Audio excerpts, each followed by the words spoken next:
Hi friends, share বাজার রহস্য চ্যানেলে আপনাদের স্বাগত।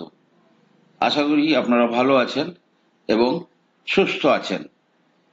ফ্রেন্ডস, সপ্তাহের শেষ দিনে আজকেও কিন্তু নিফটি নতুন হাই করেছে। আজকের নিফটির হাই ছিল 24,174, কিন্তু ফাইনালি নিফটি ক্লোজিং দিয়েছে গতকালের তুলনায় আরো 34 পয়েন্ট নিচে 24,011-তে। অর্থাৎ যদি ওপর থেকে দেখা যায় যে প্রায় 163 পয়েন্ট ওপর থেকে নিচে ক্লোজিং দিয়েছে। ব্যাংক নিফটি আজকে ভালোই নিচে ছিল, 52,342, 469 পয়েন্ট। আজকে সরি, হ্যাঁ ঠিক আছে, আজকে ফরেনাররা মাত্র 23 কোটি টাকার মাল বিক্রি করেছে, কিন্তু ডোমেস্টিক ইনস্টিটিউশনাল ইনভেস্টর কিন্তু 6,658 কোটি টাকার মাল কিনেছে।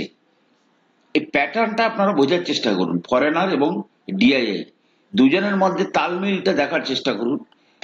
গতকাল ফরেনাররা প্রচুর টাকার মাল কিনেছিল, ডিআইআই কিছুটা সেল করেছিল। আজকে ডিআইআই প্রচুর মাল কিনেছে, ফরেনাররা কিন্তু তেমন ভাবে সেল করেনি। এবং ফ্রেন্ডস, এই যে র্যালি প্রথমে ব্যাংকিং দিয়ে শুরু হয়েছিল, রিলায়েন্স তারপর তাকে ফলো করেছে, তারপরে আইটি সেক্টর ফলো করেছে, এবং আজকেও কিন্তু আবার রিলায়েন্সও কিন্তু মানে প্রচন্ডভাবে তাকে সাপোর্ট করেছে। ফ্রেন্ডস, আমরা যে সমস্ত শেয়ারগুলো চর্চা করছিলাম এতদিন ধরে, দীর্ঘদিন ধরে, যেটা আপনাদেরকে বারবার ধরে বলে আসছিলাম, ডিফেন্সিভ হোক আর অ্যাগ্রেসিভই হোক, প্রত্যেকটা শেয়ার কিন্তু আপনাদেরকে ভালো রিটার্ন দিয়েছে। যেমন ধরুন সিডিএসএল আজকে প্রায় 20% সার্কিট লেগে গেছিল, মানে এক একটা শেয়ার প্রায় 400 টাকার উপরে মানে ক্লোজিং দিয়েছে। পারস ডিফেন্স বেশ কয়েকদিন র্যালি দিয়ে প্রায় ডবল হয়ে গেছে। ডেটা প্যাটার্ন 50%-এর উপর মানে রিটার্নে কাজ করছে। ইনফোসিস ভালো, মোটামুটি যেখান থেকে বলেছিলাম সেখান থেকে প্রায় 14-15% রিটার্ন দিয়েছে এইচডিএফসি ব্যাংক। সুতরাং আশা করি আপনারা মার্কেট সাইকোলজিটা ধীরে ধীরে ধীরে ধীরে বোঝার চেষ্টা করছেন।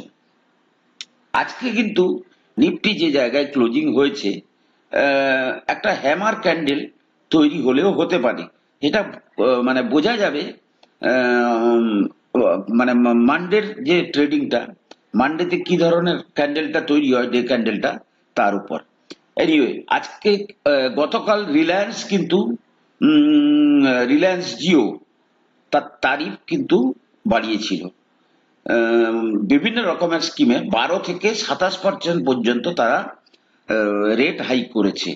ছোট ছোট প্ল্যানে খুব সম্ভবত বেশি হাইক, এবং যারা দীর্ঘমেয়াদী 1-1.5 বছর 2 বছরের প্ল্যান কেনে সেই জায়গাতে কম হাইক করেছে।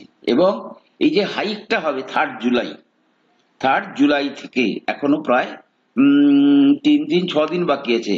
আপনারা যদি কেউ রিচার্জ ফিচার্জ করতে চান তাহলে করে নিতে পারেন, তার আগে কিন্তু দাম বেড়ে যাবে।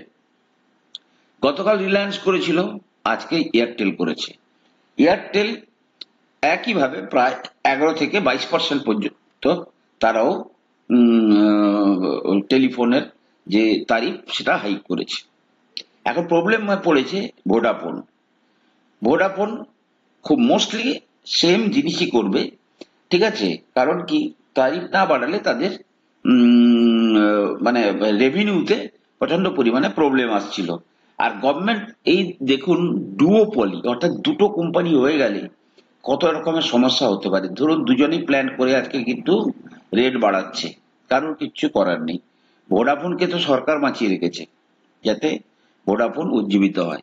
আর গভর্নমেন্ট অলরেডি বিএসএনএল কে রিভাইভ করার জন্য 80,000 কোটি টাকার একটা খরচ করার তারা প্ল্যান অলরেডি নিয়ে রেখেছে। সুতরাং বিএসএনএল যদি রিভাইভ হয়, তারা বেশ কিছুটা মার্কেটে রিলায়েন্স এবং এয়ারটেলের যে মনোপলি চলছে সেটাকে কিছুটা হয়তো তারা ধাক্কা দিলেও দিতে পারে। ফ্রেন্ডস, এখনো পর্যন্ত কিন্তু ইউএস ইনফ্লেশন ডেটা কিন্তু রিলিজ হয়নি। আমি ওয়েট করছিলাম যে ইউএস ইনফ্লেশন ডেটাটার দেখে ভিডিওটা বানাবো, কিন্তু ইউএস ইনফ্লেশন ডেটা আসেনি। ইউএস ইনফ্লেশন ডেটা প্রায় রাত্রি 8টা সাড়ে 8টার দিকে আসবে, এবং ইউএস ইনফ্লেশন ডেটা আসার পরে যদি ইউএস ইনফ্লেশন ডেটা ভালো আসে, দেন ফেডারেল রিজার্ভ কিন্তু সেপ্টেম্বরের দিকে কিন্তু রেট কাট করলেও করতে পারি। তো সেই মার্কেট, সেই এক্সপেকটেশনে মার্কেট কিন্তু একটু বায়ান্ট থাকলেও থাকতে পারে। অল আর প্রবাবিলিটি, কোনো জিনিসেরই কোনো সিওরিটি নেই। ফ্রেন্ডস, আজকে আমরা চর্চা করব একটা ডিফেন্স শেয়ার নিয়ে, কৃষ্ণা ডিফেন্স। আচ্ছা, প্রসঙ্গত বলে রাখি, একটা গল্প আজকে আমার খুব মনে পড়ছে। 2000 সালে তখন মানে তখন আমি ধরুন 2000 সাল মানে আমি তখন মার্কেটে প্রায় 8-9 বছর চলে এসেছি। আমি মার্কেটে আছি ধরুন 89 থেকে, হর্ষদ মেহতা স্ক্যাম, তখন আমার বয়স 18-19 মতো হবে। তো 2000 সালে .com বাবুল বলে একটা বাবুল তৈরি হয়।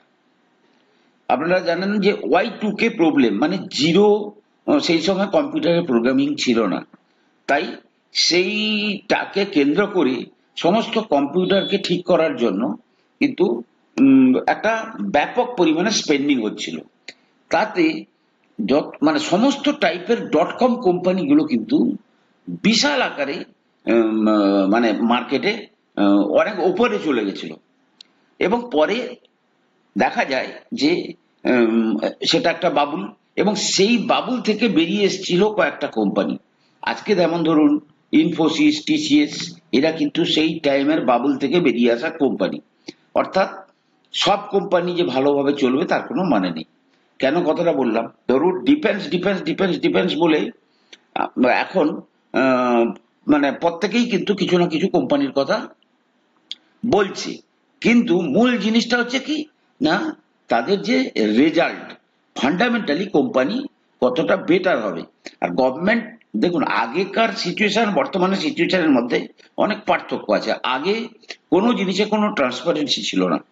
আগে আপনার ফান্ডামেন্টাল যে ব্যাপারটা, সেই ব্যাপারটা কিন্তু তেমন কোনোভাবে যে ব্যাপক আকারে মানুষ দেখছে ফান্ডামেন্টালটা কেমন চলছে না চলছে, বা আগে সেভাবে চার্ট দেখার সিস্টেম ফিস্টেম ছিল না। কিন্তু বর্তমান দিনে সেই সমস্ত জিনিস অনেক পরিবর্তন হচ্ছে।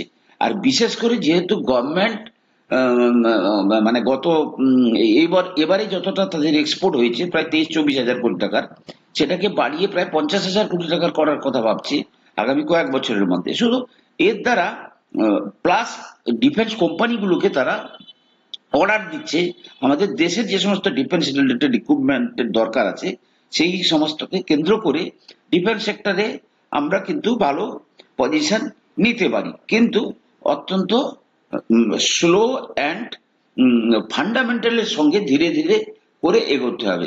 আর আমরা তো এখানে শর্ট টার্ম গেনের কথা বলি না, আমরা এখানে কিন্তু লং টার্ম গেনের কথা বলি। সুতরাং সেক্ষেত্রে আমি একটা কিনে ওয়েট করতে পারি। যেমন ধরুন আজকে আমি কৃষ্ণা ডিফেন্স নিয়ে বলবো, মাত্র 1500 কোটি টাকার কোম্পানি, পি 153, খুবই হাই, ইপিএস 7.14। কি করে এরা? ডেভেলপ করে, ম্যানুফ্যাকচার করে এবং ডিজাইন করে ডিফেন্স অ্যাপ্লিকেশন প্রোডাক্টস। তাহলে ডিফেন্স রিলেটেড এরা সবকিছু জিনিস করে। রেভিনিউ এবং মার্জিন আমি একদম এক্স্যাক্টলি যে ম্যানেজমেন্ট কমেন্ট্রি সেখান থেকে কিন্তু নোট করে রেখেছি। এবারে বর্তমানে তাদের যে রেভিনিউ আছে, তারা টার্গেট করছে যে এই রেভিনিউ গ্রোথটা 40% সিএজিআর হারে কিন্তু গ্রো করবে তাদের যে সমস্ত এক্সিস্টিং প্রোডাক্ট আছে। এছাড়াও তারা কিন্তু অ্যামুনেশন বিজনেসের জন্য, বিজনেসে ঢোকার জন্য তারা কিন্তু প্ল্যান করছে, এবং সেক্ষেত্রে তারা দেখছে যে প্রবাবল কাদের সঙ্গে কোলাবোরেট করলে তারা কিন্তু এই ধরনের বিজনেসটা করতে পারে। আর এবারে তারা যে টার্গেটটা অ্যাচিভ করার চেষ্টা করছে, বর্তমান তাদের যে মানে রেভিনিউ, আমি যাব ধরুন 100 কোটি টাকা তাদের সেলস হচ্ছে বছরে, তারা কিন্তু আগামী 3 বছরের মধ্যে এই যে সেলসটাকে প্রায় 500 কোটি করতে চাইছে। সুতরাং যেটা কিন্তু অত্যন্ত মানে লুক্রেটিভ, মানে লোভনীয়। ঠিক আছে? তো এই সমস্তকে মাথায় রেখে আমরা তার ফান্ডামেন্টালটা একটু দেখব। আমি যদি ফান্ডামেন্টালটা দেখি, প্রথমত আমি দেখব যে মেন জিনিস কি, প্রথমে আমি দেখব প্রমোটারের কাছে কত মাল আছে। প্রমোটারের কাছে 62% মাল আছে। এফআইআই ডিআই কারোর কাছে কোনো মাল নেই। ঠিক আছে? এটা কিন্তু তত বেশি ভালো খবর নয়। বা ফরেনারদের যে কি বলে পার্সেন্টেজ কমা, এটা অতটা ভালো নিউজ নয়। কিন্তু এই যে কিছু কিছু লোক আছে, যেমন ধরুন আশিস কাচলিয়া, এরা কিন্তু মানে বড় বড় ইনভেস্টার। দেখুন, আশিস কাচলিয়া প্রায় 3% মাল ধরে রেখেছে। এছাড়া আরো অনেক বড় মানে প্লেয়ার আছে, যাদের যারা কিন্তু শেয়ার বাজারে প্রচুর পয়সা রোজগার করেছে। সুতরাং তারা কিন্তু কোনো স্টকে এমনি এমনি ইনভেস্ট করে না, তারা কিন্তু খুব রিসার্চ করে করে। তো এই এই এই ব্যাপারটা খেয়াল রাখবেন। দ্বিতীয়ত হচ্ছে ব্যালেন্স শিট দেখবো। 14 কোটি টাকার ইকুইটি ক্যাপিটাল, রিজার্ভে আছে 85 কোটি, 9 কোটি টাকা লোন, এমন কোনো লোন নয়। এবার দেখবো আমরা আসল জিনিসটা। যদি 22 থেকে দেখি, 22-এ 50 কোটি টাকার সেলস, 14% মার্জিন, নেট প্রফিট 2 কোটি টাকা। 23-এ 63 কোটি টাকার সেল, 14% মার্জিন, 5 কোটি টাকা প্রফিট। 24-এ 106 কোটি টাকার সেল, প্রায় 60-70% বেড়ে গেছে, মার্জিনও একটু বেড়েছে, প্রফিট কিন্তু 5 থেকে 10 কোটি হয়ে গেছে। সুতরাং এই ভাবেই কিন্তু স্পেকুলেশনটা তৈরি হয়। এবার এখান থেকে যারা সাকসেসফুল হয়ে উপরে চলে যায়, তারা কিন্তু ভবিষ্যতে অনেক বড় কোম্পানি হয়ে যায়। আর কোম্পানিটা বর্তমানে কত? 1500 কোটি টাকার। মূল অবজেক্টিভটা কি? ধরুন আজকে আমার যদি টাকা 5 বছরে 3 গুণও হয়, দ্যাট ইজ অলসো গুড। অনেক গুণ বেশিও হতে পারে যদি এরা কন্টিনিউয়াস অর্ডার পায় সরকারের কাছ থেকে বা তার যে অন্যান্য পেরিফেরিয়াল কোম্পানিগুলো থেকে, তাহলে কিন্তু খুব ভালো পারফরমেন্স করবে। একটু চার্টটা দেখে নেবো যে এর চার্ট কি বলছে। কৃষ্ণা ডিফেন্স, ফ্রেন্ডস নেটের প্রবলেম চলছে, এসে গেছে কৃষ্ণা,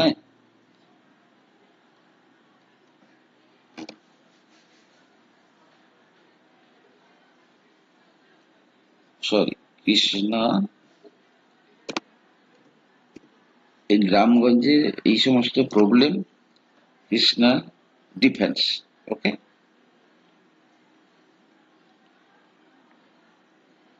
আমরা মানে ওয়ান ডে ক্যান্ডেলটা দেখব এবং তারপরে আমরা ধীরে ধীরে উইকলি ক্যান্ডেল এবং মান্থলি ক্যান্ডেলে যাওয়ার চেষ্টা করব।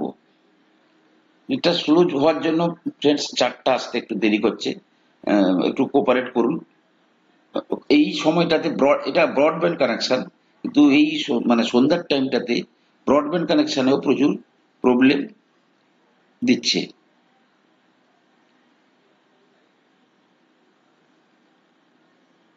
হ্যাঁ, ওকে ফ্রেন্ডস, দেখুন যদি আমি দেখি ওয়ান ডে ক্যান্ডেলে, কিন্তু দীর্ঘদিন ধরে এই রেঞ্জটাতে ছিল, অর্থাৎ 400-450 রেঞ্জে ছিল। কিন্তু গত 1 মাসে কিন্তু কিন্তু প্রায় মানে তার যে এটাকে ডবল করে দিয়েছে। এবারে আমি যদি তার উইকলি ক্যান্ডেল দেখি, আপনি সেখানে বুঝতে পেরে যাবেন যে 3-4 সপ্তাহে কিভাবে শেয়ারটা মানে খুব বেড়ে গেছে। কিংবা এরপরে যখন আমি মান্থলি ক্যান্ডেলটা বলবো, সেখানেও আপনি বুঝতে পারবেন যে 1 মাসের মধ্যে শেয়ারটার মুভমেন্ট, এটা হচ্ছে উইকলি ক্যান্ডেল। তো একইভাবে এবং উইথ মানে ভালো ভলিউমে কিন্তু যাচ্ছে। তো এক্সপেরিমেন্ট করার জন্য ফ্রেন্ডস, আমি কিন্তু সবসময়ের জন্য এক্সপেরিমেন্ট করার জন্য আমি একটা কিনে রাখি। দেন ফান্ডামেন্টাল ঠিক লাগলে, চার্ট যদি সেভাবে এগোয়, অ্যাকর্ডিংলি আমি কিন্তু নিজের হোল্ডিং ধীরে ধীরে বাড়ানোর চেষ্টা করি। তো ফ্রেন্ডস, আপনারা কিন্তু এই শেয়ারটাকে স্টাডি করতে পারেন এবং যদি মনে করেন তাহলে স্লো বাট স্টেডি এখানে কিন্তু আপনারা আস্তে আস্তে করে পজিশন নিতে পারেন। ফ্রেন্ডস, আমি কোনো সেবি রেজিস্টার অ্যানালিস্ট নই। কোনো শেয়ারে কেনা বা বিক্রির আগে আপনারা কিন্তু আপনাদের ফাইন্যান্সিয়াল অ্যাডভাইজারের পরামর্শ নিয়ে তবেই কিন্তু মার্কেটে শেয়ারের কেনা বা বিক্রির সিদ্ধান্ত নেবেন। চ্যানেলটাকে সাবস্ক্রাইব করুন, লাইক করুন শেয়ার করুন। ভালো থাকুন, সুস্থ থাকুন। কথা হবে পরের এপিসোডে।